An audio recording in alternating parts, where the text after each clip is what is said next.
We're ready for a massive, massive pod tonight with everything going on around the league. It's been absolutely crazy. So we've got a few cool little segments we want to kind of take you through, but I'll let Jake give us a bit of a rundown of what this session is today.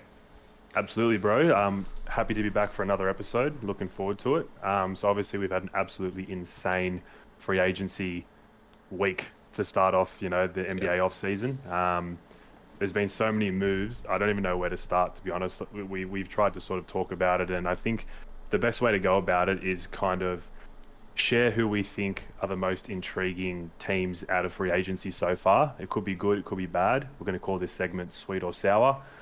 So the way it's going to work, you're going to tell me what your number one team is. I don't know who it is, so it's going to be really organic. We're going to talk about it, and then we're going to take turns, and I'll do the second. So, I mean, without further ado, bro, there's so many things to look at, so many things to talk about. Who's your number one most intriguing team in free agency so far? Oh, I've been so excited for this segment, so I'm going to jump straight into it. And I don't know if you agree with me, but my most intriguing team for this free agency so far has been the Miami Heat. Oof, yeah, you can't go wrong with that one. Yeah, I Please think. tell me why. Tell me Yeah, why. I mean, look, Pat Riley is an absolute, we know what he's capable of and we know what he's put together in the past. And I'm not saying this is anything, even close to that, but he obviously is just a bit of a magician when it comes to, wanting to bring talent to Miami. Obviously, it's a desirable location that helps, but he's just, got a really good way of bringing, talent and building around what he has. And I think they've made some key moves here. They've re-signed Jimmy and Robinson. We can get into the specifics of Robinson a little later, but obviously Jimmy committing there is massive, and it's Yeah. obviously a foundational piece for that team. But they've secured the signature of some really important role players. And I mean, Lowry's not a role player. He's obviously a big positional kind of player for them, to really lead that offense along with Jimmy. But to secure the signatures of Tucker, Morris, Deadman, like we're talking about people that are really creating this to be like a very gritty team, and I think they're kind of primed for a really deep playoff push with this team. What do you think? Dude, 100%. When I was trying to sort of gauge where they're going to finish in the East, I think Heat are the kind of team where we're not going to judge them on the regular season. They're going to be great in the regular season, but they're ready for prime time. I look back on that bubble run they had 2 years ago. Yes, it was a unique circumstance, but healthy Jimmy, healthy Bam up until the finals. Goran Dragic having a career year. I know he's not there anymore, but you've just replaced him with a better player, in my opinion, in Yeah, Kyle Lowry. 100%. Um, Hero and Robinson are absolute snipers. Yes, Hero had a down year last year, but I think he's primed to come back and be at the very least serviceable. So with that Lowry signing, with bringing Tucker to replace Iggy, who Tucker's probably a better player at this point in his career, and then the savvy signings of Morris and Deadman, I co-sign what you say, bro, and I'm very interested to see how they go against Brooklyn and Milwaukee. That's the Because one thing for them. yeah, Hey, it's a strong East. It's a very strong yeah. East. And look, standings are going to be really important, I think. If they get one of those dream runs like Philly did last playoffs, even though they choked to Atlanta, I could see them in the Eastern Conference Finals and honestly, probably pushing Brooklyn at best. I can't see them beating Brooklyn at full strength, but Pat Riley and co have done everything they can to try and win a championship. So yeah, I think they're the big winners so far. So I'm on board with you. But they weren't one of my five, which is good. So it doesn't mean we haven't had any Interesting. crossover yet. Okay. So yeah, like Interesting. I left that open because I knew that was going to be discussed. Yeah, Like yeah, absolutely. if I write Miami Heat, I know you're going to say that as well. So but yeah, Tell me your number two. Sweet or sour? my number two is Sweet, and it's just as obvious as Miami. And I think you know what I'm going to say. It's the Los Angeles Lakers. Lakers were Um, my number two as well, so yeah, glad look, we're the on the same reason page here. exactly the reason I call it Sweet is because when we spoke last week, the Russ trade was polarizing to say the least, and we kind of spoke about how Russ in a vacuum is a better player than what the Lakers sent away. But it really is important what the Lakers did after that. So acquiring a horde of veteran three-point specialists, i.e. Ariza, Ellington, Carmelo Anthony, Kent Bazemore, Look, there's some risk associated with that, but the Lakers did feel the need, which is shooting. I thought bringing back the fan favorite Dwight, who's still an absolute presence inside offensively and defensively. His style of big is a pick and roll, athletic, lengthy body, which is really good with LeBron. And then bringing in some young microwave scorers like Kendrick Nunn and Malik Monk. Look, they're not superstars, they're not consistent, but they're young and they're hungry. And realistically, and tell me if I'm, being exaggerating, they can both have 35 to 40 on a really, really hot night. Not consistently, but they can pop off. So that's why I say sweet.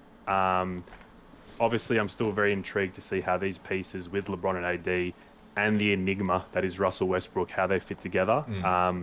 But that's an overall sweep for me for the Yeah. Lakers. I had Lakers at my kind of number two as well after the Miami Heat. I'm obviously really intrigued to see and excited to see what this team is going to kind of put in. And it's a team that, again, like you mentioned, is not going to be judged by the regular season, and we'll kind of get to our East-West standings a little later, our playoff predictor. But Yep. I think Lakers are going to have a really interesting kind of team dynamic where they're going to be able to, Russ is the kind of player that takes no possessions off, and it's going to kind of alleviate some of that on-ball requirement from LeBron, especially when he's not on.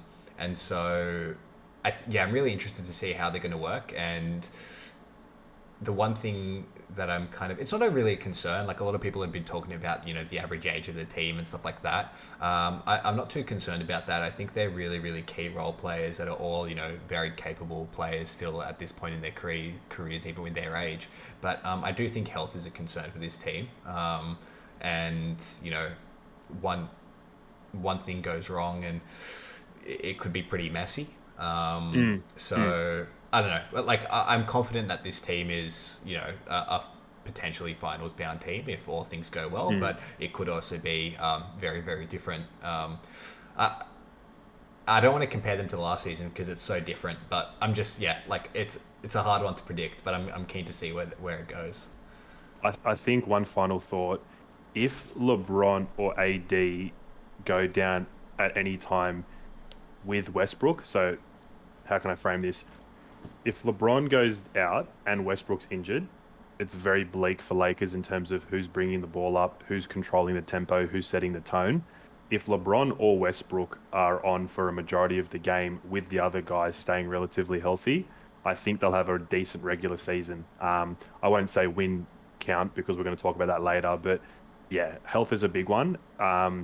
I think it might be wishful thinking to think all the role players are going to be healthy for the whole season. Yeah. But as long as it's moderate to minor, Lakers are looking pretty sweet because, I think AD's almost become underrated because of how brittle he was last year. Like, people are forgetting how good he is. But yeah, generally agree with those comments and probably time to move on. Yeah. All right, number three. On you, my friend. On to me. All right. Well, my number three,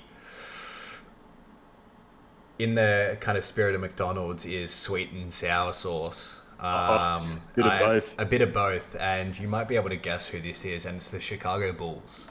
Hold on, before you go on, can we get a sponsor from McDonald's? Beautiful wordplay. But I like that. I didn't have Chicago, but I very well could have. So go on, my friend. So Chicago, let me tell you a little bit about why they're on my list. I'm gonna rattle off some names to you. Yes. Kobe White, Lonzo Ball, Alex Caruso, Zach LaVine, DeMar DeRozan, Thomas Satoransky, Denzel Valentine, and it goes deeper than that in terms of what their backcourt looks like. Yeah. And I'm sweet in the sense that it's a clear indication, I think, to Levine and Vooch, who they brought on last season with that trade with Orlando, that they're ready to build a championship team. Like, they're making strides to try and develop something. Like, they're making it obvious that they're going to build around them, create a team here that is, going to be able to perform through the playoffs. But I think where it goes sour for me is that this team composition just makes no sense. I don't understand what they're doing with all of these signings. Like all these players, I don't know if they just said, "Yeah, I want to come to Chicago," and Chicago's like, "All right, like, well, let's just put some stuff on the table." But I mean, like, I'm also kind of sweet because I feel like there's potentially a trade waiting to happen here. Like, I can't Mm. imagine they're going to go to season with this backcourt, and their front court is Vucevic, and who else? Thad Young. I don't know. Yeah, Thad Um, Young. Yeah, yeah, so I mean, and Laurie Markkinen, but I think he's been kind of penned to go somewhere else. I can't remember what the rumor is there. Um, might be but Hornets. yeah, maybe Hornets. I think you're right. But yeah, I think they've put themselves in a position where they've just got a really weird team structure. And the thing I like is that they've made these moves. And now I think it's really important for them to work out what it is that they're going to do moving forward before the season starts. And we had discussed it with some points, like around, a type of Levine package for Ben Simmons. Like, do you, now that you have DeRozan, and Levine, like they're very similar players, like in a way. I don't know. I just need to work out what they're doing, and that's why they're so interesting to me, because I just think they've done a good job in getting the right players in a way, but like with the way their team is set up right now, they need to make another couple of moves to move some personnel around and shore up that front court a little bit. Mm. What's concerning to me is until you mentioned DeRozan's name again at the end, I kind of forgot that he's on that team because in my head I'm thinking, what makes sense to me? I think a starting five of Lonzo, Caruso, Levine, Patrick Williams, or Thad Young and Vucevic is pretty decent. I mean, between Levine and Vucevic alone, that's probably conservatively 45 to 50 points. Mm. And then if you're getting 15 points out of your backcourt from Lonzo and Caruso, and then, Thad or Pat Williams chipping in 10, that's like 70, 80 points just from your starters. And then you got guys coming off the bench like Kobe White. I know you mentioned to me earlier in the week he's a very talented young prospect, and I tend to agree with you. But if he can buy into being the sixth man and going for 15 to 20, and then there are other guys who, all their names escape me right now. I haven't really done the Chicago Bulls depth chart recently. But yeah, that DeRozan fit, like, yeah, it just kind of basically comes all the way back to your sweet and sour analogy because DeRozan in a vacuum's a great player, but how's it all going to fit? Maybe Caruso comes off the bench, but I see Caruso as more of a winning player than DeMar DeRozan. Like, I know that sounds a bit hot take-ish. Obviously, Caruso can't do what DeRozan does, but he's just a very inoffensive, defensive player that Mm. can play elite defense, run the floor, and just plugs a lot of holes for you. So that's a I roundabout Yeah. way of me saying, yeah, I'm pretty confused too. Yeah. It's good talent, but we'll see. I'd expect, in terms of the starting lineup, as you say, I'd probably expect to see something along the lines of Lonzo, Levine, DeRozan, Thad Young, Yeah. Vucevic, or something Mm. like that, where you have Caruso, Kobe White coming off the bench. But that Yeah, does, very yeah, interesting. Yeah. that's what I see happening. But I feel like they're not going to trade any of the players that just came through. But maybe Levine is on the cards. I don't know, but I doubt it. Like, Like, one other thing, we don't tell me exactly where because we'll talk about it later. But are the Chicago Bulls a playoff lock or a play-in? that's a good question. I guess you'll have You to don't win. you don't have to tell me where, but like, is just little sneak preview if you can. I've got them in the playoffs, Okay, that's but all I need to know. No worries. but you'll see where. Okay. Oh, okay. No worries. All right. Where are we up to? Is this four now? It's back to you, number 4. Okay. I've got two options here, and I'm going to speak about the one that I don't think you have, just to break it up a bit. So I've got a sour, and I'm piling on a bit here, but I think you know who it is. It's the New Orleans Pelicans. The reason I say that is because everything David Griffin has done since joining New Orleans has perplexed me. The second most valuable trade piece as part of the AD trade, package was Lonzo Ball. He was very close friends with Zion and Ingram, and they both publicly said they love playing with him. They turned Lonzo into Thomas Satoransky and Devontae Graham on a separate deal for around $10 million a year. They're not bad players, but I don't understand why you would do that because it's more of just like a sidestep than a move forward. And when you have a superstar like Zion, you want to be doing everything you can to keep him happy. Even if you thought value-wise Lonzo wasn't worth what he signed in Chicago, based on the fact that him and Zion are friends, I'd pay that money alone because your valuation of him and what Chicago Bulls paid him would have been what, 5 or 6 million apart at most. So that's a deal that you do 10 times out of 10 for me. The other thing that I never understood, and I know it's revisionist history, but trading Drew Holiday for Eric Bledsoe, I know they got draft picks as well, and now Bledsoe's gone. So like you traded Drew Holiday for Bledsoe, who's now at Memphis, and you got draft picks, but you want to win now, and those draft picks might not materialize into anything of value. I like Valanciunas, but again, you don't need a guy that's, stuck around the rim offensively. Yes, he can step out and shoot a three. Does he demand defenses playing him? Probably not. And then bringing in Satoransky and Devontae Graham kind of takes minutes away from Nickeil Alexander-Walker and Kira Lewis Jr., who was one of their draft picks. So all those things mentioned, plus the fact that you got Valanciunas when guys like Brook Lopez or Miles Turner were out there and potentially available. Big L for New Orleans, and if they don't make a playoff spot, DEFCON 1 in Pelicans world. So, yeah, I don't know what you think about that, but I'm just really, really scratching my head. Yeah, 100% agree with you. Sour taste in my mouth from the Pelicans, 100%. I actually just also retconned that comment around Satoransky being in the Chicago depth chart. I completely forgot he was included in that that's all right. deal to the Pelicans. All good. But you're right. I mean, they went from within a season. They went from Drew Holiday to Devontae Graham and Thomas Satoransky. And some picks. And Lonzo gone. And Lonzo gone. I don't understand. Yeah, I can't explain it. I mean, the one thing I like about the Devontae Graham deal is that it was 2 years, 20 or something like that, I think. And that's 10 a year. He's on a pretty friendly contract. I guess that's all right, but I mean, and it's better than Bledsoe in my mind. And you know what it is? It's not even that. When I'm not even judging Devontae Graham as a player, it's the mechanics of how they got to Devontae Graham in the first place. Anyway, if they kept Lonzo and signed Devontae on, again that same deal and had him, coming off the bench, I don't think we'd have any problems with that. I think it'd just be a great depth signing, something to kind of bring a little bit of pizzazz to that bench unit. With Lonzo gone now, it just makes no sense. I don't know. Agreed. But yeah, Agreed. Definitely sour for me on that one too. Totally agree. For sure. Moving on, my friend, what's number 5 for you?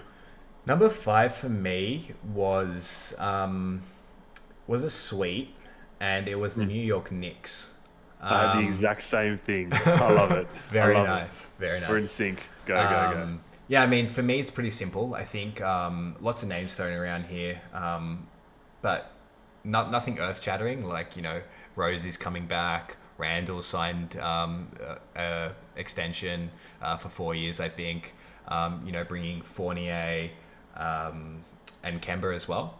I think what they've done is built fairly decently on what they had last year. They saw some success. First time in the playoffs for quite a while. Don't quote me on how long that is. I'm not going to kind of make up a number. 2013. There you go. So 7-8 years. When Melo was there.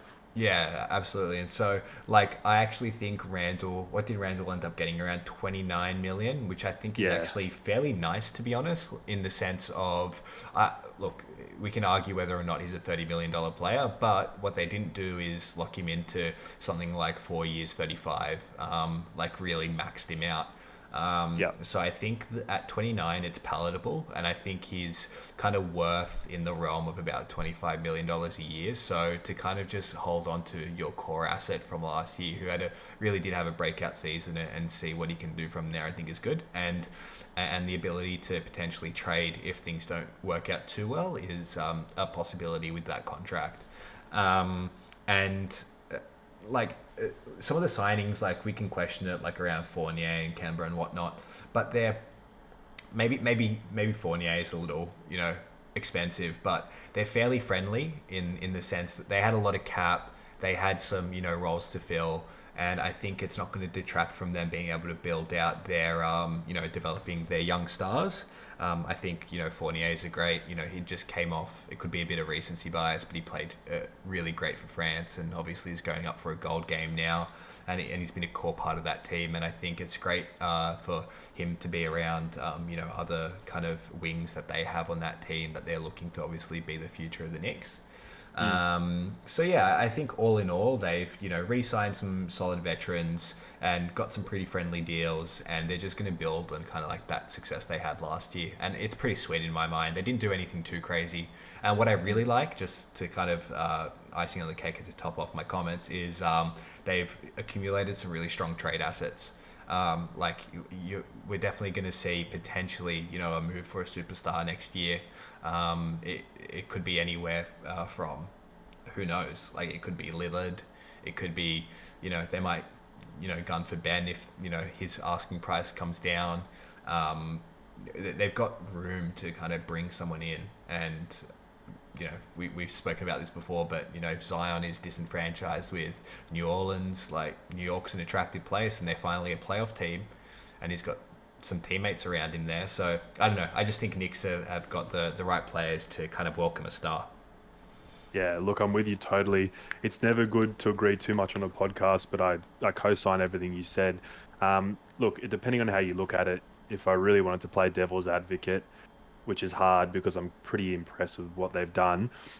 When the deals came through for Fournier and Kemba before the, whole picture was taken, those deals in isolation are quite questionable, especially Fournier. I just thought at $18 million, it's not drastically overpaid because he'd be worth probably roughly that on the open market. But I just thought, what's he going to do for New York apart from space the floor and maybe help you win an extra 2 or 3 games? But when you combine Fournier, Kemba at $7 million, Randall coming back on a very respectable number, and also re-signing all their main guys. So Taj Gibson, Derrick Rose, Alec Burks, and Nerlens Noel's also coming back. So you're keeping that core along with the identity that you built with Tom Thibodeau. It's pretty impressive.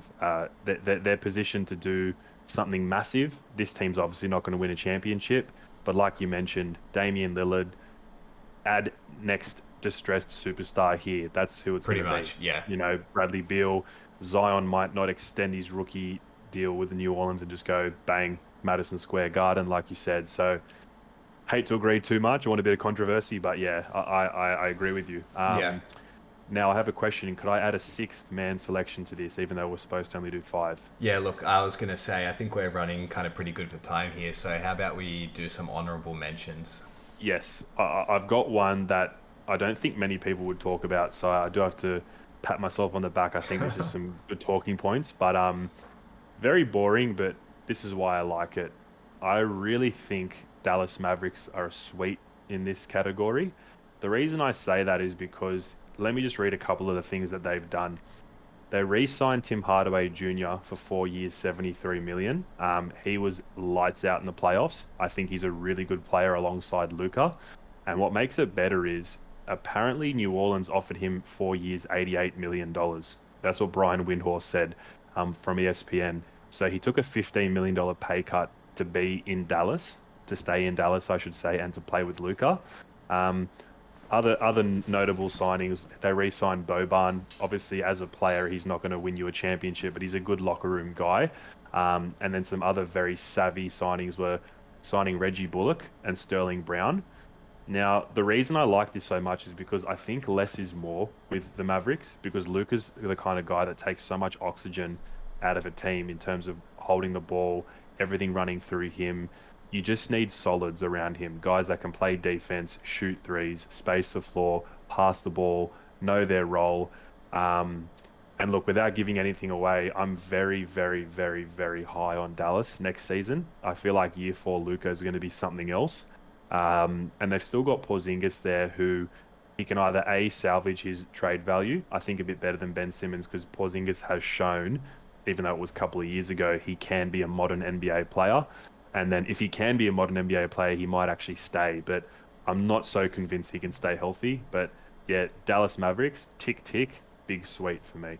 Yeah, nice. I actually wasn't thinking much about the Dallas Mavericks because purely, like, in comparison to what some other teams have done, they've been fairly kind of moderate in free agency thus far, but you're absolutely right. They haven't done anything wrong. And getting Tim Hardaway Jr. back on a pretty friendly deal, I think that's kind of like ballpark what he's worth. Even if he took the 15 million extra, I don't think New Orleans would have been egregious on that either. But I think overall I agree with your comments. The only thing I'd say, just again to play devil's advocate, is just around the fact that I think they still lack the defensive identity to really be a successful playoff team. I think that's a big kind of area for them that they still need to improve on. And I don't know what it is that they need to kind of shore that up. Like, yeah, they're kind of weak defensively all around in my mind. You know what, though? You know what? I agree. The one thing I will say, though, and not to pile on one player, Josh Richardson last year for them was terrible. Yeah. I don't know what happened, but when he was playing, he just couldn't hit a shot.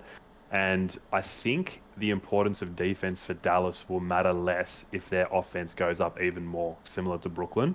They're not egregious defensively. I know they're pretty average or possibly poor, but I think if they can just get an extra 10, 15 points a game, the defense will be passable in the grand scheme of things. Absolutely.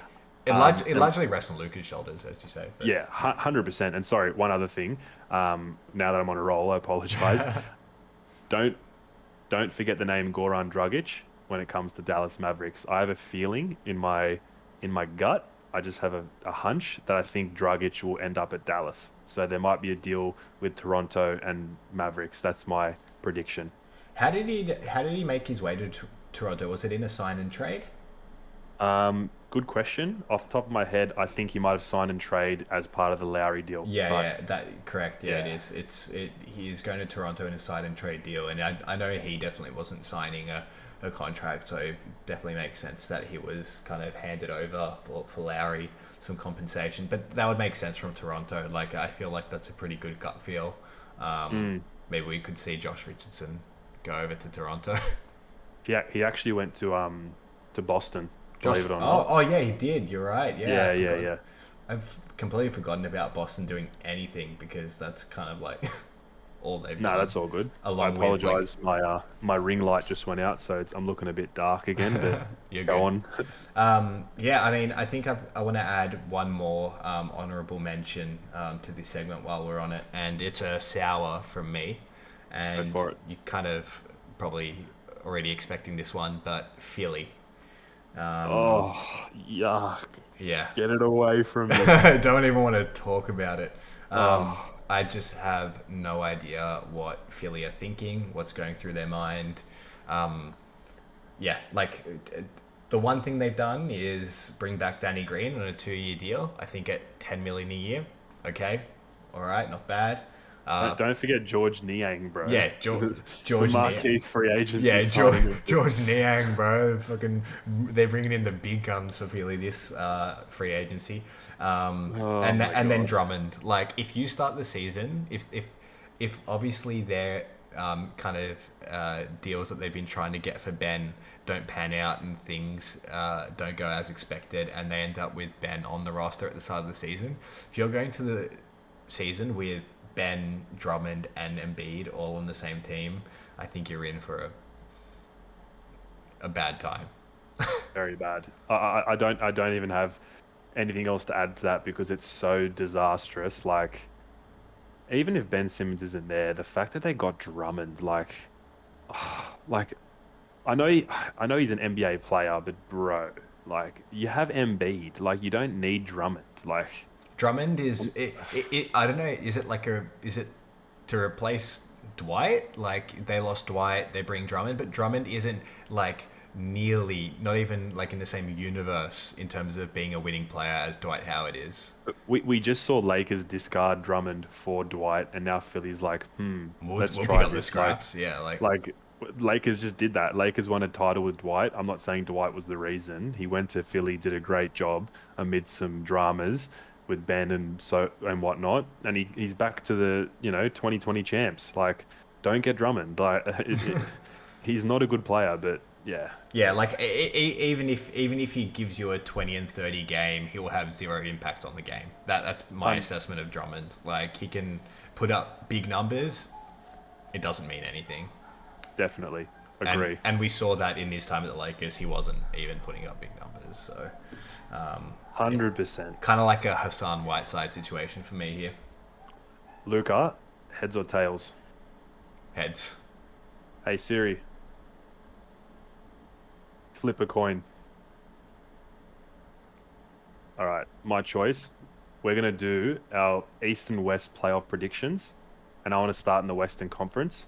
Okay. And the way this is going to work, we're going to do all 10 teams that are going to be either in the playoffs or the play-in. I Yep. want to start from number 10. Okay. Because I won the coin toss, I want you to go first. So give me your 10 seed in the West and why you came upon that selection. Okay. You might. I don't know if you're going to agree with this one, That's okay. but let us go. I My hope I don't because we've agreed with everything so my far. my 10 seed is the Kings. Okay, go on. So Kings were probably just outside of that play-in, along with the Pelicans. I think they both finished at like 31 and 41 or something like that. So they were 12th, two games behind the San Antonio Spurs. And I don't have the Spurs in there. I feel like the Spurs drop out for me based on some of their Agreed. personnel losses and Agreed. just them going into a rebuilding phase. No matter how good of a coach Pop is, and he is an incredible coach. But I just don't think they have the team to be in anywhere near the playoffs. So I feel like, and we've spoken about the Pelicans' dysfunction. So I really like the idea of Sacramento kind of like popping into that 10 seed. And where that comes from, I think they have a really, really good backcourt in Fox and Halliburton. Halliburton had a great season. My child. Yeah, exactly. My fantasy child, who I had to trade straight away, and anyway, we won't get Don't into remind me. that. Don't remind me. And then with Davion Mitchell as their rookie selection, I think they've just really, really shored up their kind of backcourt strength. I think they've got some really great scorers there, and they brought back Rashawn Holmes. They've made some decent 2-year deals on like some deep role players like Maurice Harkless, Alex Len. Like they're not groundbreaking, but they're going to give you some decent minutes all the way down. So they've built like a slightly deeper team. And the big thing for me, and I guess it's kind of contingent on this happening, the reason I kind of like them at the 10 seed is that we know Heald is a trade asset. And I think that with Davion Mitchell being brought in and the success of Fox and Halliburton, that Heald is like in a really good position to be shipped, and I think they can get some good value for him. So if they get the right value for Heald, I think they could build out a pretty solid roster that might sneak into the 10 seed. To put you on the spot, and you might not have an answer, who would make sense in return for Sacramento if they traded Buddy Hield?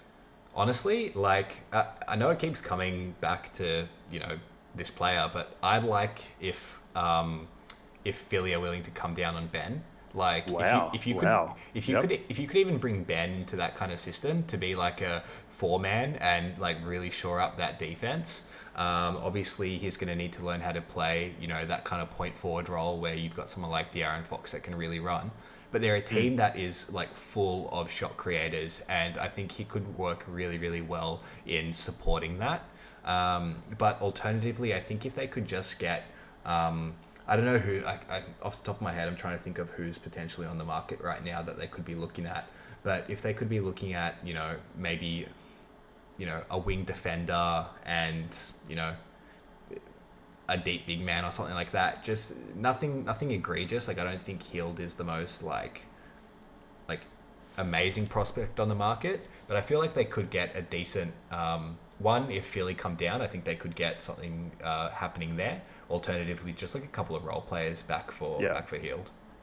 Well, we've given Sacramento a very good run there, and I want to tell you what my number 10 is, but I want to tell you what my notes say first. And what's the saying? To cut off your nose and spite your face. What I'm about to say goes against everything I said in Sweet and Sour, but my notes say, and Pelicans. quote, I wanted to give Sacramento the nod here, but Zion and Ingram have to produce at least a play-in berth. If not, it's DEFCON 1 in New Orleans. So that sentence sums up why I've got New Orleans at 10. On paper, they're more than capable.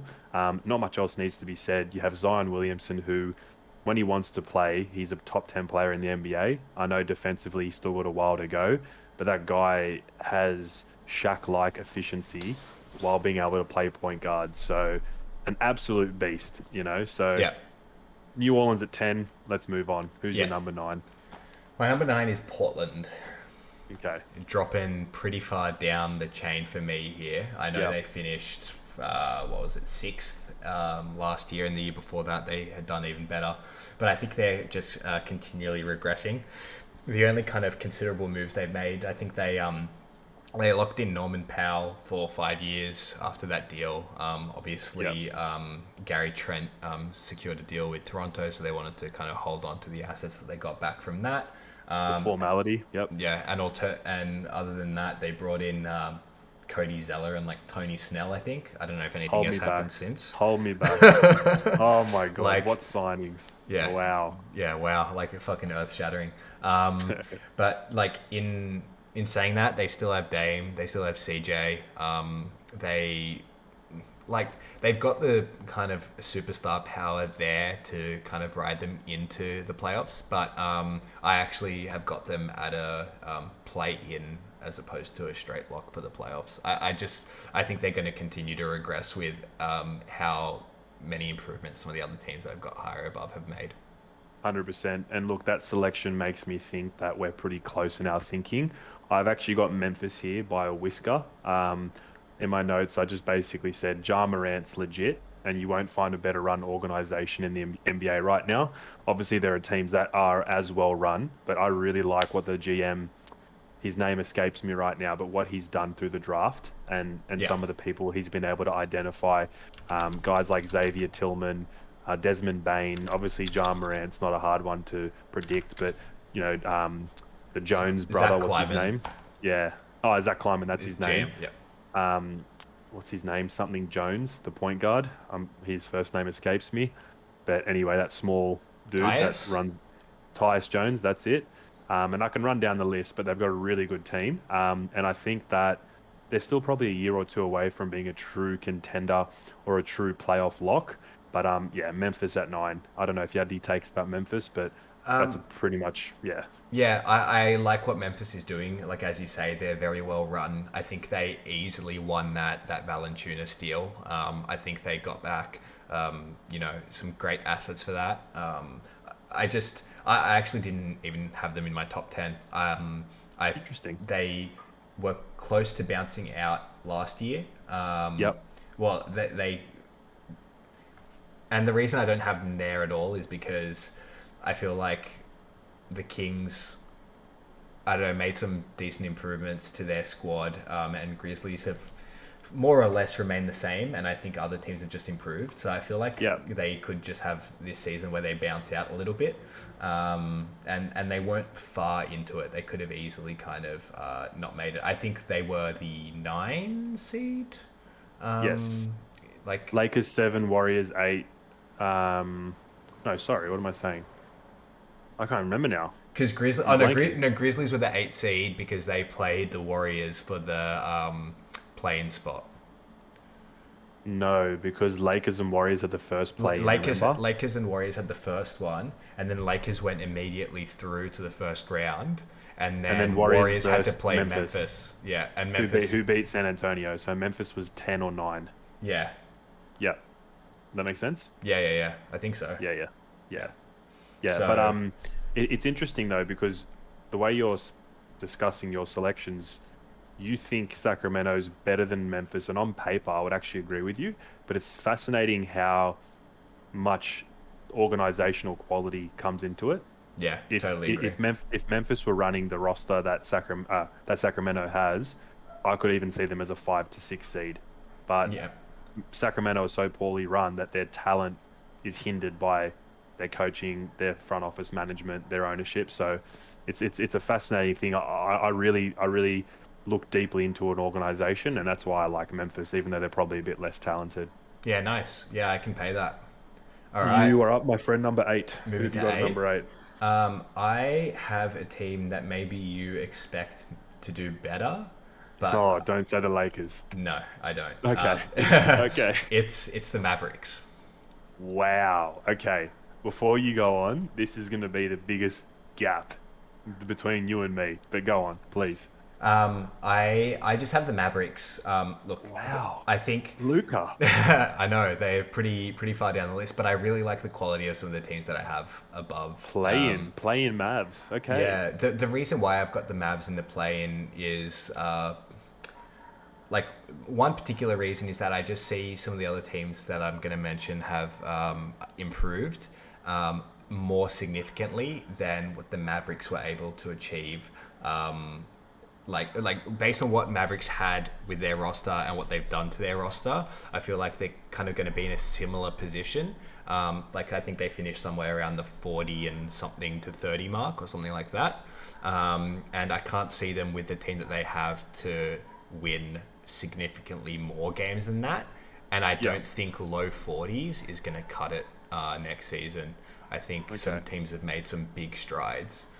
Interesting. So yeah, like I'm interested to see where they fall for you based on like some of the other teams that I can still see we need to discuss in the West. I'll temper my discussion around Mavericks because that's going to be a big talking point when we get to it. Yeah. I'll just tell you my eight. Similar to why you picked them nine, I've got the Portland Trail Blazers. Yeah. Dame's still Dame. He can carry anything into at least a play-in tournament. If CJ stays healthier than he did last season, you've still got Nurkic, you've got Powell, you've got enough to win games, maybe 44 to 45 games, and that to me is eight range. So Terry Stotts is gone. That's interesting what Chauncey Billups will do there. They're a pretty boring team otherwise. I think they're on the precipice of Dame getting out of there. So obviously, if he goes, my whole prediction is null and void. But I got Portland at eight. Nothing else needs to be said. Cool. Okay. Going into 7. Yes, I've got you've shocked me. I've got the Warriors at 7. So do I. Yeah. So Okay. do I. Nice. Good. Yeah. I like that a lot. I think the Warriors have made like I really like their draft selections. Kuminga and Moody, great. Wiseman's going to be coming into his second year. I feel like he's going to be a bit more confident. He's going to have a lot more of a supporting cast around him. I think to enable him to succeed. Because obviously last year we know the Warriors were quite thin. And they still obviously fell just outside of that 40 win mark. So with a healthy Clay returning, and the reason I don't have them much higher is because even with Clay returning, even with how much I love their draft selections, I still think they're going to need to gel as a team, and Clay is going to be on the mend. He's probably going to be on a heavy minutes restriction to start the season, and he's only going to work his way into the he'll start, but he'll work his way into being a consistent rotation in that team. And then we saw kind of like what how Durant was coming after a big injury season. Like he was amazing, and Clay's not going to be anything similar to Durant, but I just mean in terms of like health and how much time they spend off. Like any niggling injuries that might come up, like you can expect Clay to kind of sit immediately 1 to 2 weeks, maybe even longer. They're not going to risk it. So I think they could be a really good playoff team once they get there, once they gel and are in there. But just in terms of regular season, I think they'll hold steady in a mid 40s kind of like win range. There's nothing I can add to that. I agree with you 100%. Clay's the biggest reason why they're at 7. I have got in brackets. They might be the biggest mover on this list because if Clay does come back without a hitch, I could see Draymond, Curry, and Clay running rampant on the league.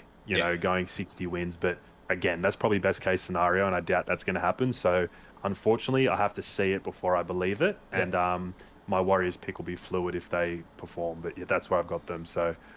Yeah, back to 6. What's your it's on 6? you again. Oh, it's on me. All right. Yep. We agreed on the Warriors. Yeah, my 6 is, and maybe you've got them higher, I'm not sure, but is the Nuggets.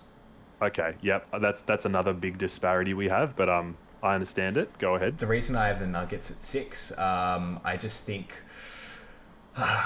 Look, I honestly really couldn't separate the top 5 teams here. I think they're all going to have very similar records. I don't think anybody is going to kind of come out in any much better than the others. They're all very, very strong teams. I just think, Denver's done all the right stuff. Like they've brought Jeff Green, who's really going to kind of bolster that defensive identity, that savvy veteran presence. Will Barton's coming back. Austin Rivers is coming back. Like the core of the team is there. Aaron Gordon was integrated into that team. I like everything about them. I just think the reason I've got them at 6 there is not because I think they're significantly worse than any of the other teams that I have above, but I'm just playing a numbers game here on the win-loss for some of these teams, and there's not much I can do really to separate these kind of last kind of 5 teams for me. Just quickly, just to defend the Sun. Sorry, I just gave away my pick. To defend the Nuggets. All the reasons you just mentioned is the reason why I've got them a bit higher than you. It might be unrealistic to expect Nikola Jokic to do what he did last year, but he was the only superstar that didn't miss a single game. So while Murray's knee off that ACL is still recovering, between Jokic and Porter Jr. and Gordon just playing that, third role player that doesn't need the ball, play elite defense, spot up in the corner, I think Nuggets are primed for a massive regular season. So I won't give too much away, but that's just my little defense of them before I get to my 6. I just want to, just before you go on, I want to point out something. I've just realized that in my predictions, I have only done a top 9. So this is kind of throwing stuff out of whack. Anyway, let's just continue with our numbers. But that's look what you've done. It's thrown. So you can kind of consider like if Kings were meant to be my 10, everything kind of goes up 1. Live by the sword, die by the sword. Just read it out. Yeah. But my 6, and this might come as a shock to you. Conversely, is the Phoenix Suns. Interesting. I feel like last year everything struck perfect for them to have the season they did. No disrespect to them, in the regular season they were unstoppable and they took care of business in the playoffs until the finals, where they've faced a very good Milwaukee Bucks team. But if it weren't for Lakers spluttering, if it weren't for Utah getting badly injured, same as Clippers doing their usual load management or, just resting Kawhi and Paul George where they can, I don't think Phoenix looks as good. And the chickens came home to roost later than I... You know what? Let me rephrase that. I thought Phoenix were amazing in the playoffs and I predicted them to go to the finals. But all in all, thinking about who's coming back, I just think that they're going to have a finals hangover. CP3's health was perfect last year for the most part. I question if that's going to happen again. And the West is that good. So teams like the Nuggets with Murray coming back, Klay Thompson coming back into the fold, even though I've got them lower than the Suns. Kawhi and Paul George are not going anywhere. The Lakers, so on and so forth. I just think Phoenix are good, but not as good as they showed last year. Simple as that. Yeah, and I totally understand where you're coming from. Just to play devil's advocate a little bit, Go. I'm not surprisingly too far off you, in that I think they're going to be worse than what they were last season. Everything did go right for them, but when we're looking at this from the perspective of and the view, I guess the vacuum view of like the regular season standings, I think the Phoenix Suns are going to perform a little bit better than kind of like what you're anticipating. I still think like as a team, they've done the right things. They've re-signed, their core players, and to my understanding, I think they've bringing in JaVale McGee as well, who I think is a great kind of signing for them in terms of just fitting in and providing like that rim protection they need as well, especially when Aiden's off. So I think as the core of their team remains the same. They've only like slightly improved it in terms of personnel. And yeah, as you say, if it comes down to health, we could see them slump a little bit. But overall, I think they're still a fairly strong regular season team. What their kind of playoff success looks like absolutely is definitely up in the air. Who's your number 5? The Suns. Okay, yeah, that makes sense. So we don't need. Do you want to cap off a bit more, or is that? Nah, I mean that's pretty much it. Like well, actually, technically, it's all out of whack now because I only did 9, but how do I do this now? If I move everything down 1. No. Just pretend nothing happened, and that's it. You gotta roll with it, my friend. No, okay, sorry. Technically, I've got to roll with it, I guess. I just now it doesn't make sense because I don't have enough teams to fill up the remaining slots. Anyway, basically just move everyone up 1. I have to Like move. down one, sorry. Yeah, if I move everybody down one, Yeah, yeah, yeah. then they fall into my So who's your updated number 5 if you move everything down? Is it still Suns or? no, sorry, my Nuggets will be my 5. Okay, Yeah. okay. You spoke about Nuggets, didn't you? Yeah, I spoke about the Nuggets. So Nuggets would be my 5. Who's Yeah. your 5? My 5 is, again, not reflective of how they're going to go in the playoffs, but I think I won't get too many arguments from you here. I got the Clippers. Kawhi's got that ACL tear, which doesn't help. Terrence Mann and Paul George are going to have to carry the load. They are a very respectable team, with guys like Nick Batum, Kennard. I don't like Pat Beverly, but he has good effort. You got Zubats there as well, so and Ibaka, if he's back, doesn't play up. So they got guys that can really, play regular season games and be professional. And then again, come playoff time, Clippers are just the kind of team that don't know how to perform, but they had a really nice showing in the playoffs this season. And it was unlucky that Kawhi went down because they could have gone even further. So yeah, Clippers at number 5 with big potential to make some noise in the playoffs. Yeah, I didn't have the Clippers too far off. My That was your 5. Yes. Yeah. So Okay. we've both covered 5. Is that Cool. right? Yeah. So my 4 would be the Suns. Okay. Yeah. Yep. Makes sense. So Okay. they dropped down from their kind of second seed that they had, but yeah, generally have a fairly strong kind of regular season. I'll run again then because it's back to me on 4. I think you'll appreciate this. I've got Lakers at number 4. Okay. Um, the reason so is because I think for the first 3 months, Luca, I want you to cover your eyes and not give me any Lakers takes because I think they're going to be really dirty and disgusting in terms of how they play and how they fit with each other. I think the Westbrook experiment's going to take until maybe January or February to start reaping any rewards that might come of it.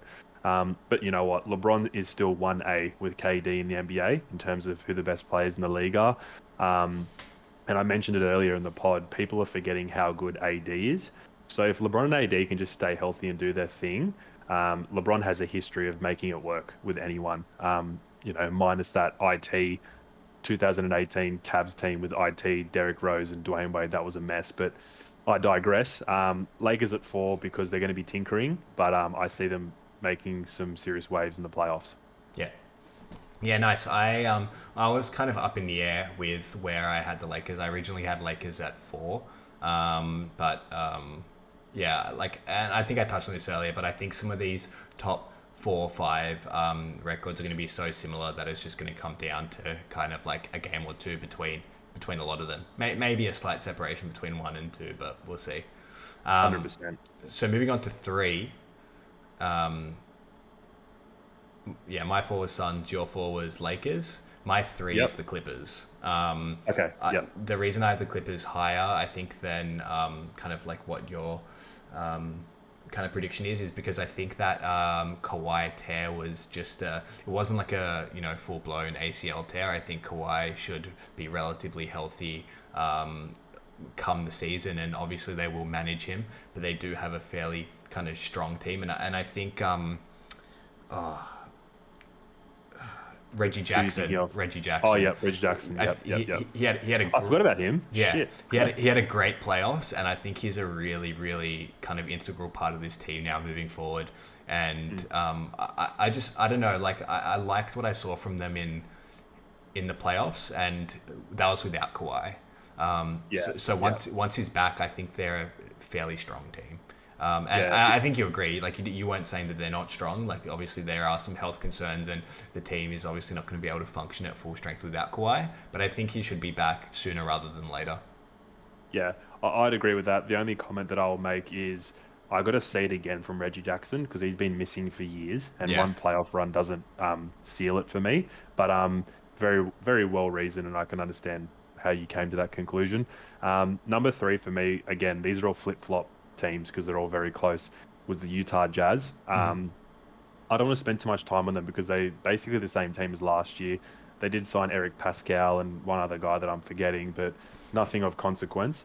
They're the Bucks of the West. They're a juggernaut regular season team who, if they can get it together and the luck strikes, right for them, they could possibly win a championship. So Jazz at 3 with 55 to 54 wins. Yeah. That's all I got to say about that.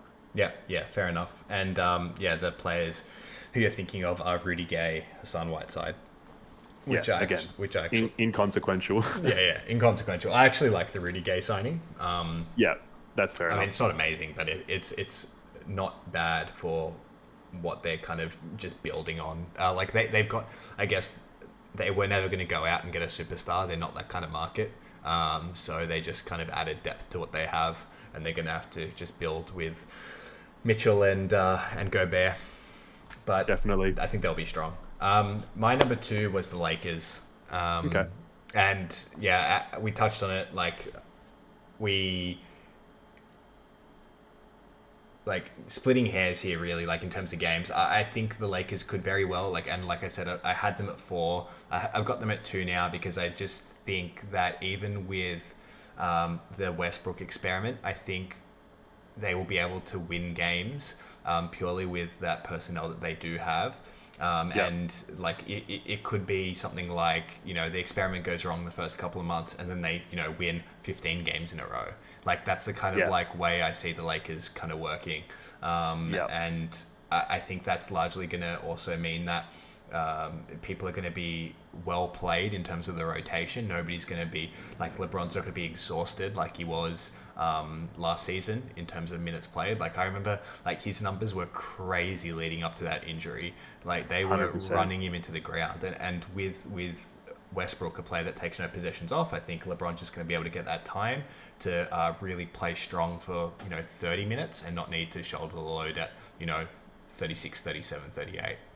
What's crazy as well, just quickly touching on the LeBron injury, we can't say for certain, but at the time it seemed as though it wasn't a fatigue thing. It's because Solomon Hill fell on his ankle. I would have loved to have seen if he held up after that, if he didn't get injured, because he was on some kind of tear, like back in the MVP conversation. Yeah, But yeah, like that early season was really strong. Like he was crazy, bro. at 36. Yeah, incredible.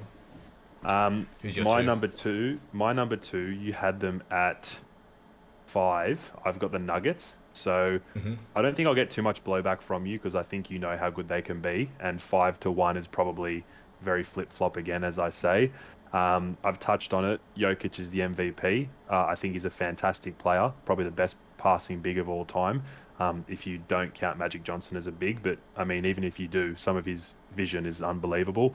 I really like Murray, even though he's a bit inconsistent fantasy-wise for our teams, but he's a good point guard that can pop off. And Michael Porter Jr. looks like a stud. Aaron Gordon, the list goes on. Well-coached team. They've been in the top 4 for the last couple of years, so I don't see them going anywhere. But that's my number 2. I've got a concern just around Murray returning because he obviously is coming back from a full-blown ACL tear. Yeah. So I just wonder if he's going to be the same player that he was before. I think the only thing helping him is that I think he did it like 20 games before the playoffs. Yeah. So he might have had a bit more time, but yeah, that's a decent question to ask. Yeah, absolutely. All right, like going on to number 1, and I know what your number 1 is, which is crazy. It's a red hot take, but my number 1 is the Jazz. Yeah, fair And enough. the only reason I have them at number 1 is because I kind of see them as a kind of Atlanta 2.0. And Yep. I'm not talking Atlanta from this season, I'm talking from, the 2014, 2015, Yeah, 2016 yeah, Atlanta team. And Yep. I just think that they're going to have a strong regular season. They only built on what they had. They didn't make any kind of missteps. Like we can call it fairly inconsequential, but they are bringing back Mike Conley, who did a pretty fantastic job last season. He redeemed himself after that first year. He stunk that up, pretty badly. Yeah, But like sure. just building on this core that they had and bringing in guys like Rudy Gay, Pascal, Whiteside, they're not amazing, they're not groundbreaking, but I touched on it. They weren't going to attract a superstar, and they already had a strong team that came first in terms of the regular season standing. So I can see them being able to replicate that with a slightly deeper squad. But Yep. I don't play that prediction any mind to the playoffs. Yeah. Well, look, I had him at 3, you had him at 1. Again, we're splitting hairs here, but My number one, you have them in the play-in, and I have them as the number one team in the best conference, arguably, the Dallas Mavericks. Huge call. Talk Yeah, me and through it. big call. I just think Luka's that good, man. It's as simple as that. I think Luka can have a LeBron Cavs type season. Last year, from memory, the Mavericks had a weird start to the season trying to incorporate Josh Richardson and Porzingis being in and out of the lineup. I think it's definitive now that Porzingis isn't in their plans moving forward. I know I mentioned him earlier, but I think they're just going to run everything through Luka more than they already do. Luka and Carlisle, that's Rick Carlisle, they had some serious beef, and I think that could have caused some unnecessary friction, which might have cost them a game or two here and there, maybe more. Hmm. And I can just see Luka, if healthy, winning the MVP, averaging a near 30-point triple double, and just taking the league by the balls. I know he's done that already, but if he can get one or two guys next to him, consistently hitting their shots, playing their role, staying healthy, like I've always said, I could see 58 to 60 wins. Again, big call, but when you think about it, maybe not so controversial. Yeah, I can totally see where you're coming from, and yeah, it's not controversial. I think it is slightly red hot, Yeah, and the reason I'll give you that is one, the Porzingis kind of situation right now. Like as you say, they made it clear that he's not really in their plans. What does that mean for them? Long term. Like, what are they going to get in terms of assets back for that? What's their front court going to look like? They've got some decent players there. Like his name escapes me. Jalen Brunson, Yeah, and Finney Smith. Dorian Finney-Smith. Yep. So like they've got some decent players there, but again, like people that play their role really well, they're not going to be the next superstar to come out the West. And the other thing that kind of scares me a little bit, and he had a great playoffs, but Hardaway Jr. He was locked in for that like back half of the season. I think I picked him up as a free agent in fantasy, and he did really well for me. And then going into playoffs, he continued that form, but he's necessarily been for the majority of his career a pretty streaky player, Yeah. and I still don't think Luka has like a solid number two. Even like I could totally be wrong. Like your prediction of like what the team achieves and Hardaway Jr. being like a clear cut definitive two guy. I just think there is some question marks still around their roster, and they really haven't done anything else to it. Um, I I agree. I think the one thing I'll say is I actually agree with the no definitive two, but if you can have ultra solid 3, 4, 5 along the gold standard number one player, yeah, him or KD or LeBron or however you assess that, it's enough. That's how I'm looking at it because he's probably responsible for 60 to 70 of Dallas's points in terms of assists or pass to assist. So, but yeah, I hear everything you're saying, but I'm just going to big dick it and say Mavericks win the West. yeah. All right, cool. Um, Let's see. we've been we're going pretty hot for time, so let's do a speed round in the East. Obviously, we'll take our time, but let's be a little bit more zippy. You went first for the West. Oh, by the way, sorry, is Memphis sliding into your 10 seed? Yes, Memphis will slide into 10. Yeah. Okay, let me just get that down. But continuing on, now we're going into the Eastern Conference. Again, I've got some really spicy selections here, so I think we might have to have a fight and talk about them. But Let's go. 10 seed, I Kick got us off. Charlotte Hornets. Okay. I think that's pretty understandable. It's Lamelo's world, and we're all just living in it. I really like PJ Washington, and Lamelo and Miles Bridges seem to build a really nice chemistry. I like what James Brago's doing with that team, and they've just got a really nice balance about them. So I don't think they're going to take the league by storm. Maybe they will if Lamelo gets even better. When I say better, like substantially better in the year two. But I can see Charlotte Hornets easily slotting into that 10 spot. Yeah, nice. Okay.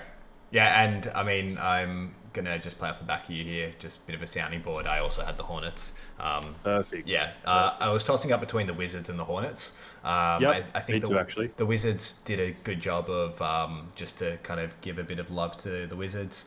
Yep. They did a good job in getting a pretty solid package for Westbrook. again, not the most incredible set of players, but players that I feel like could shine at Washington, and in a new system, fresh start for them. So I think they've on paper they've got the personnel. It's just I think they're probably a little too thin, and I probably see the departure of Beal sometime soon. So Yeah, fair enough. yeah, Fair enough. but I like the Hornets at 10. Yeah, good call. Number 9, we've spoken about them at the beginning of the pod. I've got Chicago Bulls. Okay. Might be a bit low for some people's liking, but they're a talented bunch. They can probably score the ball. I mean, they've got a lot of scorers. The fit concerns me a lot. I wrote the fit concerns me a little, but then I remember they have DeMar DeRozan, which I don't know why it keeps leaving my mind that they've got DeMar, but good player, but again, very concerning with the fit. I personally don't rate Zach LaVine as a winning player, or should I say, I don't rate him on impacting winning. He's a very good player, but I don't think his skill set and what he brings translates to team success. I'm sure you might have a different opinion on that, but for those reasons, I've got Bulls at 9 fighting to make the playoffs. Interesting. That's surprising. I mean, look, to be honest, like knowing you and knowing your takes, it's actually not that surprising. What I will say is, Yeah. you asked me a question before whether or not they were a playoff team or whether they were a play-in team. I just took another gander at my list now that we're doing this segment, and they are a play-in team for me. So not Yep. too dissimilar to you, but we'll Yep. get to where they are in a second. But at my 9, I had the Pacers. Yep. Fair enough. I feel like the Pacers, by and far should be much better than where they are. And the only reason I have them at 9 is they consistently underperform. Always. And I don't know what it is. I don't know whether it's an organizational issue, a coaching problem, whether their personnel just doesn't fit. I love Sabonis. I love Brogdon. I don't really care for... his name escapes me now. That's how much I don't care about him. Levert? TJ Warren. TJ Warren, yeah. Oh, don't get me started on fucking TJ Warren. Please. He's coming back, but I like what they've done with Levert, Brogdon, Sabonis. They've got a solid core there. I just still think that for some reason they continue to underwhelm, and I don't know what it is. I feel a playing spot for them again, and I think that's consistent with the last few years. You know what?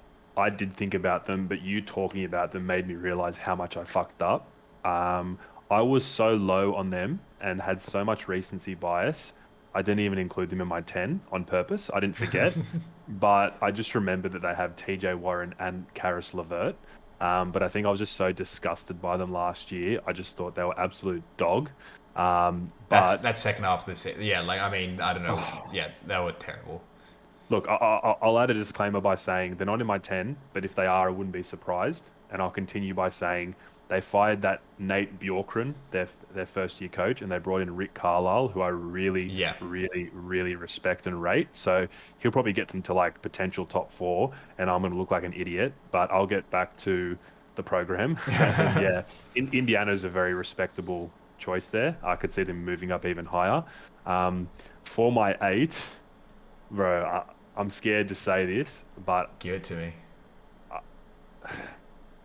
I got the Philadelphia 76ers, man. Oh wow! Okay. I just don't like what they did. I can just picture it now. I can see Embiid being the shining light. I'm going to anticipate Tobias Harris, Danny Green, Seth Curry all to have down years because such is the nature of a role player or an elite role player slash starter slash borderline all-star in Tobias Harris's case. I can see them all having a down year. Mm-hmm. If Embiid gets injured and Simmons isn't on that roster, I don't really see how they do it. They've got some young talent, Tyrese Maxey, Matisse Thybulle, some good players, but they remind me of the Lakers' construction around LeBron. I think without Embiid, it's going to be sink or swim. So I think if they have a rough 3 or 4 weeks, that could put them down to like the total wins on the season being maybe 43, 44, and that's going to get them around the 7 to 8. So I've got Philadelphia in a bit of a red hot take. So you've got them at 8, or was it 7? Yeah. No, it was 8. Yeah. Okay. Yeah, wow. All right. Very low. Yeah. I do have them. I'll get to Philly. I do have them dropping. But I not didn't, that low. I didn't have them as far as that. Yeah, Interesting. yeah, fair Okay, enough. I like that we're kind of disagreeing on the East a Yeah. little bit so far. My Who's eight, your eight? my eight. Again, like you might completely disagree with this, but I've got the Celtics. Wow. Yeah, Yeah, I do disagree, but I understand it. We're very far apart again. But again, me reaching, I think. But yeah. please So continue. I've got the Celtics at eight. They got rid of Kemba, which I think was good. They shed some fat there. They opened up some cap, and they didn't need him. It wasn't working, and obviously the core of that team remains, and I think they're good. Yep. The only other considerable thing they've done is I think bring Ennis Cantor, and I think they lost Tice. They Um, lost Tice, they lost Cantor, they lost Tristan no, Thompson, I think they just and they brought in lost Cantor. Fournier. I think they just brought in. Sorry, they lost Tice, Thompson, and Fournier. Yeah, Tice, Thompson, and Fournier. So like a good chunk of their, like I mean, Fournier was obviously just passed through, but I imagine they probably would have liked to keep him, potentially, probably not for the money that the Knicks offered him. But I don't know, like just like Tatum, like arguable top 10, just outside of the top 10 players in the league. I think he's a bona fide superstar. Jalen Brown is obviously doing big things. I think he's dramatically improved. I just don't know if they're going to improve significantly in a very very strong East, much above 500. Yeah, They've shed a lot of their team that could potentially culminate in some wins. Like just in terms of like depth and just team structure. But I don't think Tatum, Brown, and Marcus Smart alone are going to get them much more than 38, 39 wins. that's fair enough. And I'll save my Boston takes for later because I've got them a bit higher than you do. But I understand all your points there. Very well said. My number seven comes as no surprise. You might have had them a bit higher, but I've got the New York Knicks. And Okay. that's not a slight on them. I just think that the East is very strong. They're a super solid team for the reasons we discussed earlier, bringing in Fournier and Kemba. I think Kemba's a bit of a 50-50 in terms of if he's going to perform or even play. His knee's pretty bad, but at $7 million a year, it's not that much of a gamble. Um, they've got Thibodeau, they've got a defensive identity. They brought back all the players that made them successful. Fournier's going to stretch the floor. So Knicks at seven, they'll play defense and hopefully they'll score enough. I could see them fighting for a playoff spot, albeit the top of that play-in bracket. So your plane is the Hornets, Philly, Chicago, Chicago, and New York. New York. Okay. So the way it stands right now, it would be Charlotte versus Chicago in the 9-10 and Philly versus New York in the 7-8. That's Okay. what I've got. Okay. My seven is the Bulls. Okay. So Yeah. not much higher than what you had them at. I think they'll fit nicely somewhere between 6 and 8. That's why I've got them at seven. Yeah. I just purely think from a personnel perspective, they've Vucevic, love Vucevic. I think he's a fantastic player. He's a big presence for them, and Yeah. they've brought in some really good personnel just on paper. And we've Yeah. spoken about the fit issues, but I feel like the reason I've got them there, and I feel like they could potentially be even higher, just depends on what these kind of like final moves are. And I think if they make the right moves, that they could be a strong team. Yep. So I've got them 6 to 8. Seven is kind of like right in between, but it wouldn't surprise me if they snuck their way into the playoffs. But I think like the top of that play-in bracket is probably a nice spot for them. Yeah. We've touched on the Bulls, so I'll move to six. I think this is where the quality of teams starts to separate from the play-in. Quickly to summarize, you had Pacers versus Hornets in the 9-10 and Celtics versus Bulls in the 7-8. That's very reasonable. My number six is Atlanta Hawks. I'm not a huge fan of this team, but I do like the coach, Nate McMillan, and Trae Young is kind of undeniable at this point. He had a crazy playoffs, and again, they're just the kind of team that I know will do better than I think. In my head, I had them as a play-in team because I can't see them catching lightning in a bottle twice, but they do have Capella, Gallinari, John Collins, Kevin Herter. Like, they got some good players. So respect where respect is due. I've got Atlanta Hawks. I'm not sure how you feel about them. You might have them a bit higher. But yeah, I've got Atlanta at number six. not too far off on you with the Hawks, but we'll get to it when we get to it. Yep. My 6 is the Knicks, which Okay. is again not too dissimilar to where you had them. I think Yep. they're yeah, like we've spoken about them at length. They've built on the core that they had, some pretty friendly contracts. Nothing too offensive. I think they should probably regress a little on that kind of 4 seed that they had, but I kind of pick them to still kind of sneak their way into the playoffs. Perfect. Um, we've spoken about the Knicks as well, so that's all good. My number 5 might surprise you, might not. I really like, as a franchise similar to Memphis, the Toronto Raptors. I know Lowry's gone, but Dragic is in. For how long, we don't know if my Dragic to Mavs prediction comes true. But you've still got all your solids. Van Vliet, Siakam, OG Anunoby. They've brought in Scotty Barnes from the draft. They've got a plethora of other good guys whose name escapes me at the moment. I'm thinking about that big guy, the center, Oh, the fantasy darling. yeah, I know who you're talking. Boucher. Yeah, Chris Boucher. He's a really nice player. They got some good shooters coming off the bench, so I could see Toronto back in Toronto rather than Tampa Bay this last season, coming out all guns blazing and building on the culture that they've formed with Masai Ujiri. Yeah, yeah, no, very kind of respectable take there. I actually don't have the Raptors in at all. I don't. I think Ooh, they're yeah, wow, yeah. I don't. wow. I just don't think that what they've got versus what they've lost is like you're right. Like they've got some really good pieces there still, but I think losing Lowry, can Fred VanVleet fill that gap? I'm not sure. Siakam's a Beyblade. Like and truly like he when I picked him up in free agency in fantasy basketball, not last season, the season before, he was incredible. Like he came out, guns blazing. I was like, holy crap! I just got a diamond in the rough. And then when draft, and we were speaking about this when draft night was, I think he went second or third round, and I was like, wow, like terrible, like Yeah, no it's way. high. And you could and Yeah, you saw what he turned into. Like I thought it it's was terrible. Yeah, completely underwhelming, and I think he's just going to continue to be underwhelming. Like I don't think he's going to get. It's not like he's going to have a breakout. So I think you're right in the robustness of their team. They're I think maybe you're right. Like they could find their way into the playoffs.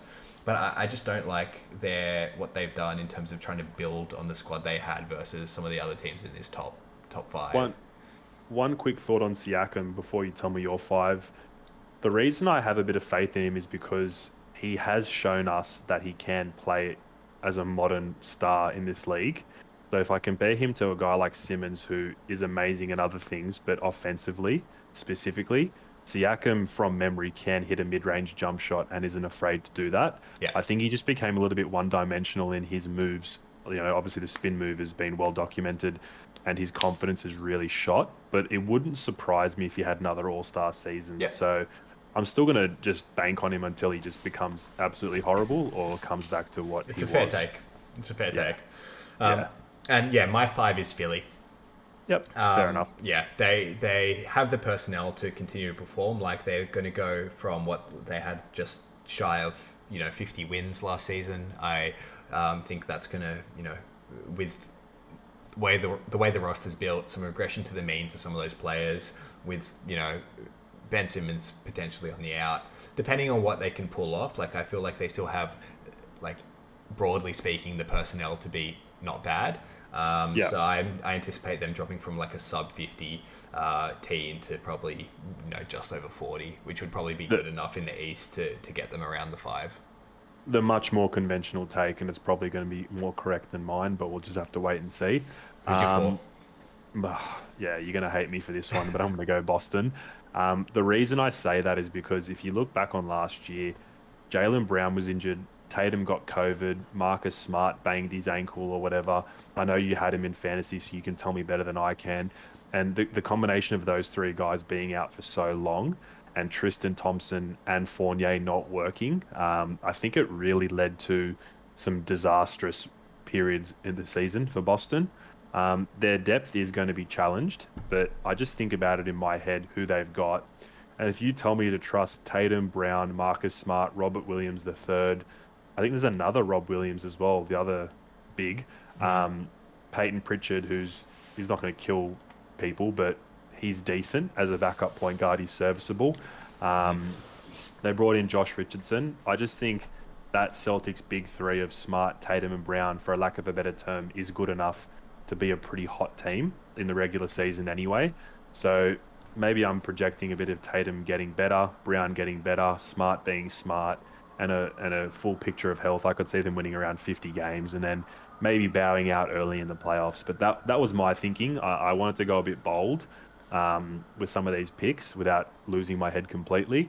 And that's why I've got Boston at number 4. Yeah, nice. Okay. Yeah, I definitely went a bit more of the conservative route with the Celtics. I mean, this season is going to be very different to what we experienced last season with, things kind of returning back to some normalcy. So, I don't know. I feel like we touched on it. They lost a lot of that depth, and I think they might be challenged a little bit in terms of, and Jaylen Brown has consistently kind of not been healthy throughout good chunks of the regular season. So Smart should come back like fairly.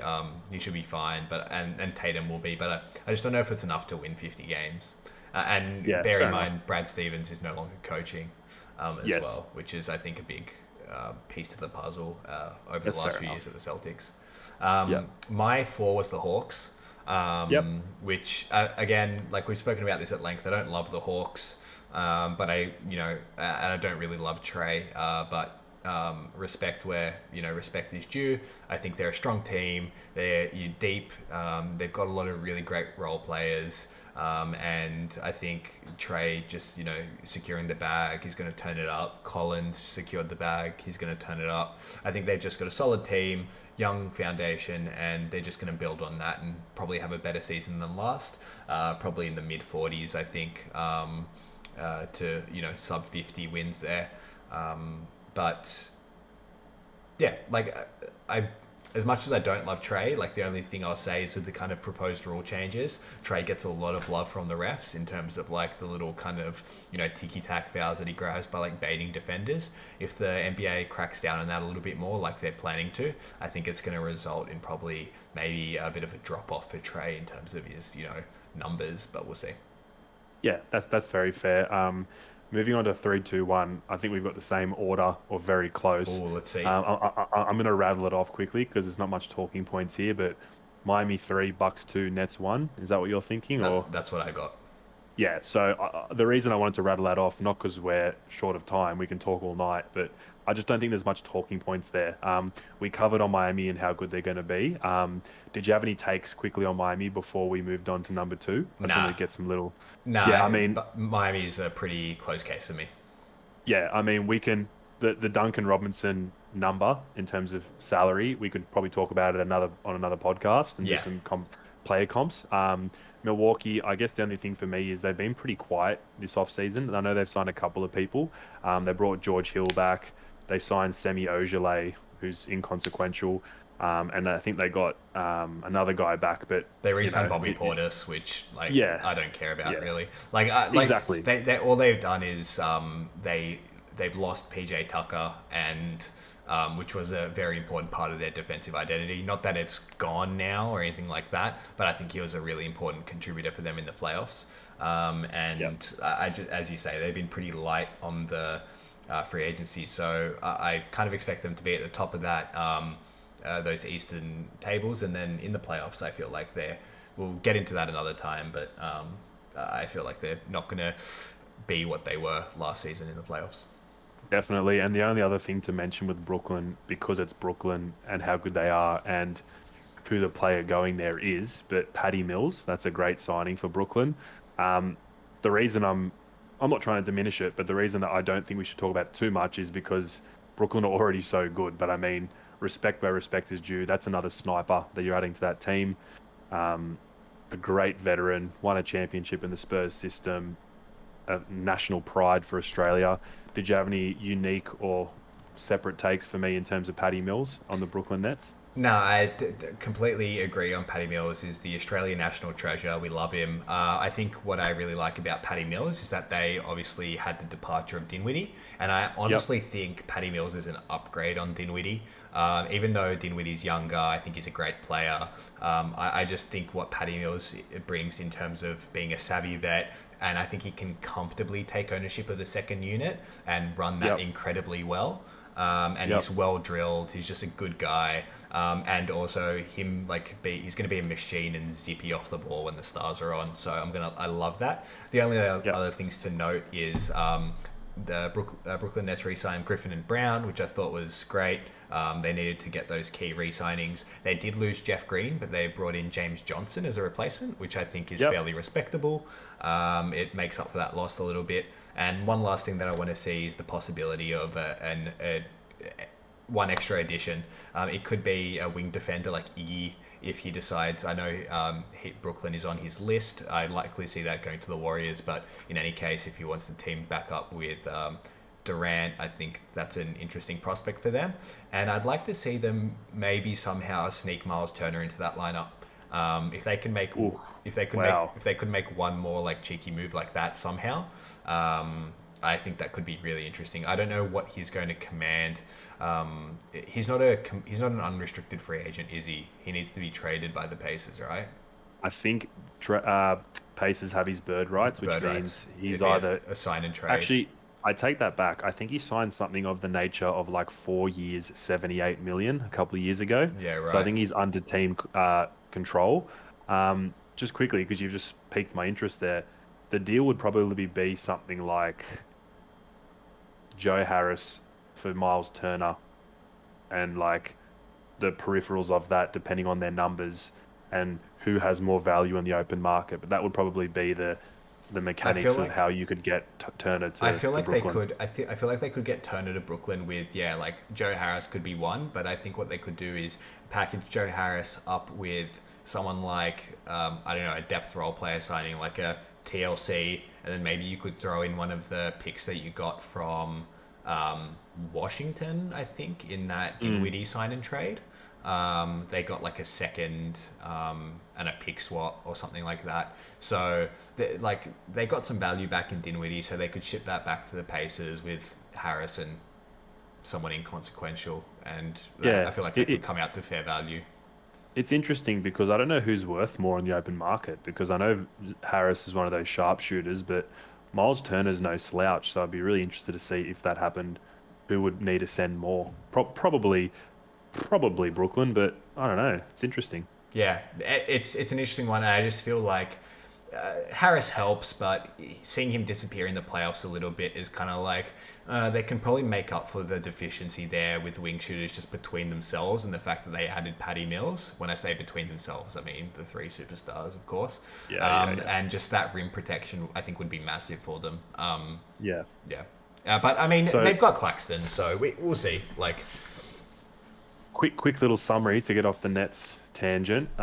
Your 10 teams in the West, Luca, is as follows: Jazz 1, Lakers 2, Clippers 3, Suns 4, Nuggets 5, Warriors 6, Mavericks 7, Portland 8, Kings 9, Grizzlies 10. yeah, Mine really quickly was Dallas, Denver, Utah, Lakers, Clippers, Suns, Golden State, Trailblazers, Grizzlies, and Pelicans.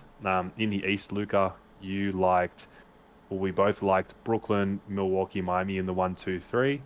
You had Atlanta Hawks fourth, Philly fifth, Knicks 6, Chicago 7, Boston Celtics 8, Indiana Pacers 9, Charlotte 10.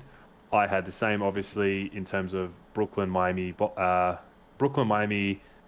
and the Heat, Brooklyn, Milwaukee, Miami, yeah. Boston 4, Toronto 5, Atlanta 6, Knicks 7, Philly 8, which is a very hot take, Chicago 9, and Charlotte 10. So we'll look back on those in the end of the year and we can roast each other if we're wrong No, and no Pacers have being fun with there it. is gonna come back to haunt you.